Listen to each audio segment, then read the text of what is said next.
In my previous video, I showed you how to get verified on Genius by walking you through the entire verification process from start to finish. Now that your artist page has been verified, the next step is to claim it.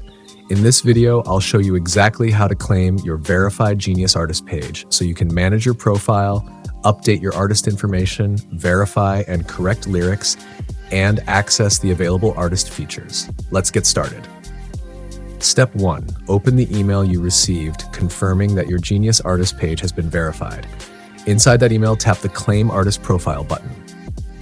Step 2. You'll now be asked to sign in to an existing Genius user account by selecting Sign In, or create a new account by selecting Sign Up. In this example, I don't already have a Genius user account for this artist page, so I'm going to create a new account. Step 3. I'm going to enter my preferred username, email address, and password.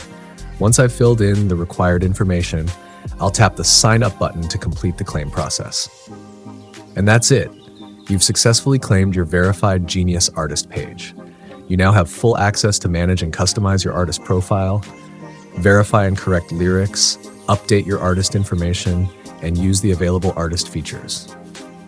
If you found this tutorial helpful, don't forget to leave a like, subscribe for more Genius and music industry tutorials, and let me know in the comments if you have any questions. Thanks for watching, and I'll see you in the next video.